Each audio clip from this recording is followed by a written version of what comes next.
Los Reyes Magos, entre la historia y la ficción. Los Reyes Magos, ¿quiénes eran realmente estos misteriosos visitantes? ¿Qué dice la Biblia sobre ellos? ¿Qué aporta la tradición y la cultura popular? ¿Qué fuentes históricas hay sobre su existencia y su origen? ¿Qué dice la Biblia? Solo 2 de los 4 evangelios canónicos cuentan la historia de la Natividad, Mateo y Lucas, y estos 2 relatos son irreconciliablemente diferentes entre sí. La única referencia bíblica a los Reyes Magos se encuentra en el Evangelio de Mateo, capítulo 2, versículos 1 al 12. Allí se narra que unos magos, no se especifica su número, ni su condición de reyes, ni sus nombres, llegaron de oriente a Jerusalén, guiados por una estrella, buscando al recién nacido rey de los judíos, para adorarlo. El rey Herodes, al enterarse de esto, se inquietó y les preguntó dónde había nacido el Mesías, según las profecías. Los magos le respondieron que en Belén, y Herodes les pidió que le avisaran cuando lo encontraran, fingiendo que él también quería adorarlo. Los magos siguieron la estrella hasta llegar a una casa, no un pesebre, donde estaba el niño Jesús con María, su madre, y le ofrecieron oro, incienso y mirra, como regalos simbólicos de su realeza, divinidad y sufrimiento. Luego, advertidos en sueños de que no volvieran a Herodes, regresaron a su tierra por otro camino. Este relato bíblico es muy breve y deja muchas incógnitas sobre los magos. ¿Quiénes eran? ¿De dónde venían? ¿Cómo se llamaban? ¿Cuántos eran? ¿Qué pasó con ellos después? Para responder a estas preguntas, hay que recurrir a otras fuentes, tanto dentro como fuera de la Biblia. ¿Qué agregó la tradición?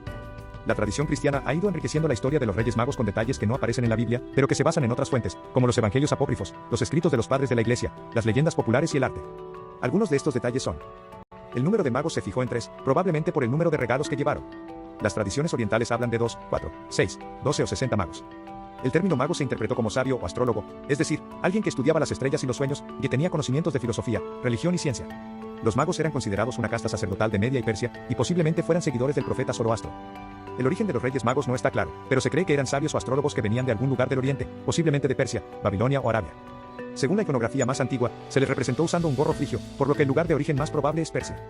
Algunos autores fijaron el número en 3 por los regalos, o los identificaron con las naciones que descendían de los hijos de Noé, Sem, Cam y Jafet. Los nombres actuales de los magos se mencionaron por primera vez en el siglo VI, en un mosaico de la iglesia de San Apolinar el Nuevo, en Rávena, Italia. Allí se les llama Melchor, Gaspar y Baltasar, y se les representa con vestiduras persas. Estos nombres tienen un significado simbólico. Melchor significa rey de la luz, Gaspar significa el blanco o el que va a ver, y Baltasar significa el señor de los tesoros. La condición de reyes se les atribuyó en el siglo VI, basándose en una profecía de Isaías que decía que los reyes de Sabá y Arabia traerían presentes al Mesías. También se les asoció con los reyes de los Salmos, que se postrarían ante él y le ofrecerían oro e incienso. Así, los magos pasaron a ser reyes. La apariencia de los magos se diversificó en el siglo XV, para reflejar las 3 razas conocidas en la Edad Media. Melchor era europeo y anciano, Gaspar era asiático y joven, y Baltasar era africano y maduro. El destino de los magos se narró en varias leyendas, que contaban que después de su encuentro con Jesús, se convirtieron al cristianismo y fueron bautizados por el apóstol Tomás, que predicaba en Oriente. Según algunas versiones, los magos murieron mártires y sus restos fueron trasladados por Santa Elena, madre del emperador Constantino, desde Persia hasta Constantinopla, y luego a Milán, y finalmente a Colonia, donde supuestamente se conservan en una catedral. ¿Cómo son según la cultura popular? En España y Latinoamérica se ha incorporado la figura de los Reyes Magos a las celebraciones navideñas, especialmente en España y en algunos países de América Latina. Algunos elementos que caracterizan esta tradición son: la carta a los Reyes Magos, en la que los niños piden los regalos que desean recibir, y que envían por correo o entregan en mano a los emisarios de los Reyes, que suelen instalarse en las plazas o centros comerciales. La cabalgata de los Reyes Magos, que se realiza la tarde del 5 de enero, y en la que los reyes desfilan por las calles de las ciudades, montados en carrozas o en camellos, acompañados de pajes y otros personajes, lanzando caramelos y regalos a los niños que los esperan. Según la tradición más extendida, Melchor viajó en un camello, un animal muy resistente y adaptado al desierto, para dar un toque oriental o para representar la paciencia. Gaspar, un caballo, tal vez de raza árabe, el cual era signo de pureza e inteligencia. Aunque en varias imágenes los 3 magos viajan a caballo, según otras versiones, Baltasar se presentó en un elefante, un animal imponente y majestuoso, que simboliza la sabiduría, y para acentuar la imagen de su procedencia de una tierra exótica. Los regalos se dejan la noche del 5 de enero, junto al árbol de Navidad o en los zapatos de los niños, que previamente han dejado agua y pasto para los camellos o caballos y dulces o licores para los reyes. Los niños se levantan temprano el 6 de enero, para abrir sus regalos y compartirlos con la familia. El roscón o rosca de reyes, que es un pastel circular, adornado con frutas confitadas, que se come el día de Reyes y esconde en su interior una figurita del niño Jesús y un haba.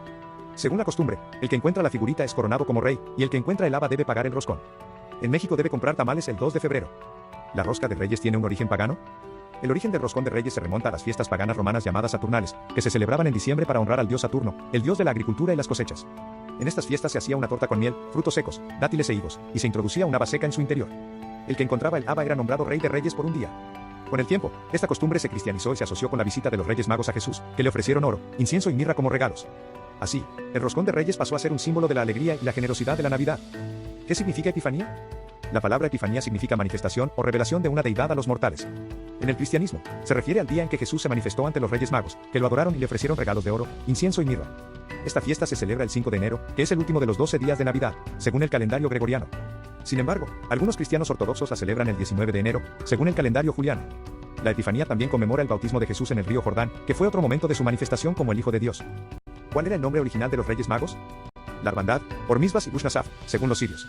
Kagba, Badadilma y otros sin nombre, según los armenios. Bitisarea, Melchior y Gatasba, según un manuscrito de París del siglo VII. Baltasar, Melcon y Gaspar, según un evangelio apócrifo armenio.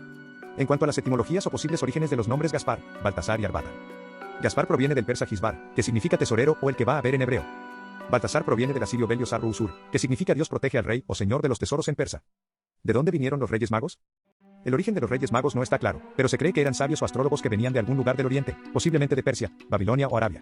Algunas fuentes antiguas los identifican con nombres y orígenes diversos, como Melchor de Persia, Gaspar de India y Baltasar de Arabia. La ruta que tomaron los Reyes Magos para llegar a Belén tampoco está definida, pero se supone que siguieron una estrella que los guió hasta el lugar donde nació Jesús.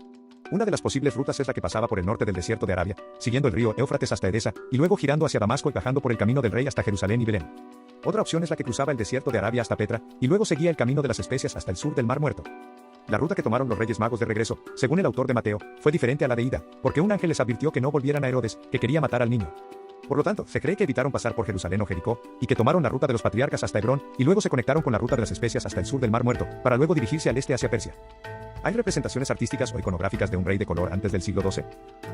Según algunos estudios, la tradición de representar a Baltasar como un rey de origen africano se remonta al siglo XIII, y se consolidó en el siglo XV. Algunos ejemplos de obras de arte que muestran a Baltasar así, son: la adoración de los magos de Yenta y da Fabriano, que se encuentra en la Galería Uffizi de Florencia.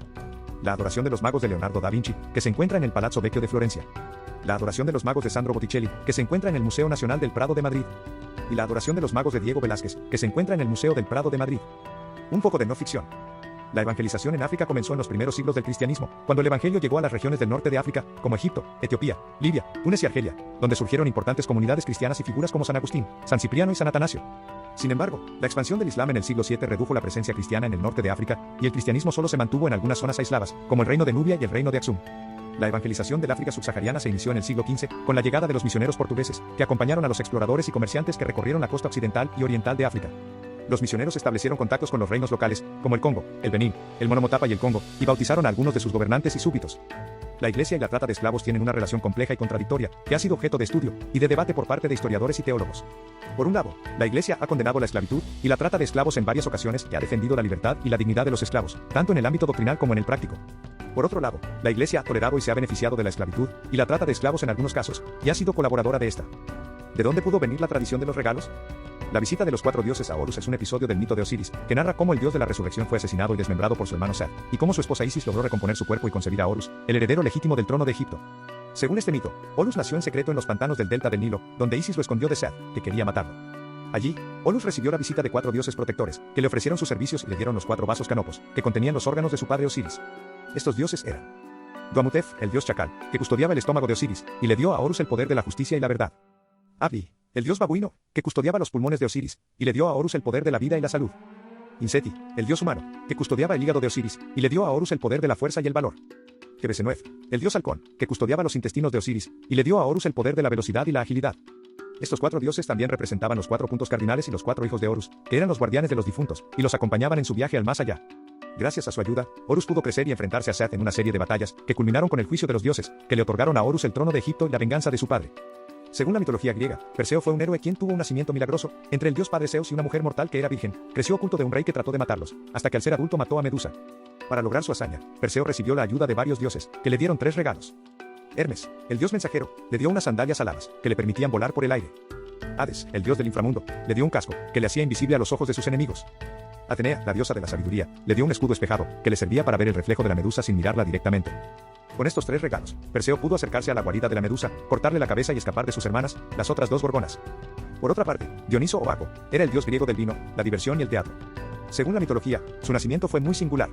Su madre era Semele, una mortal hija de Cadmo y Armonía, y su padre era Zeus, el rey de los dioses. Hera, la esposa de Zeus, celosa de su infidelidad, engañó a Semele para que le pidiera a Zeus que se le mostrara en todo su esplendor divino. Cuando Zeus lo hizo, Semele no pudo resistir el poder de su rayo y murió. Zeus, para salvar a su hijo, lo sacó del vientre de Semele y lo cosió en su propio muslo, donde lo gestó hasta que nació por segunda vez. No hay una fecha exacta para el nacimiento de Dionisio, pero se cree que fue alrededor del siglo XV antes de la era común, según la cronología mítica griega. Algunas fuentes sitúan su nacimiento en Tebas, la ciudad de su madre, y otras en Nisa, una montaña de Frigia, en Asia Menor, pero en la mayoría de las tradiciones se celebraba entre el 21 y el 25 de diciembre. Tras su nacimiento, Dionisio fue llevado por Hermes a las ninfas del monte Nisa, que lo criaron y le enseñaron los secretos del vino. Las ninfas que cuidaron de Dionisio se llamaban Niseas, y eran hijas del dios río Sangario. Ellas le dieron a Dionisio una corona de hiedra y un tirso, un bastón adornado con hojas de parra y una piña, que se convirtieron en sus atributos distintivos. Continuará.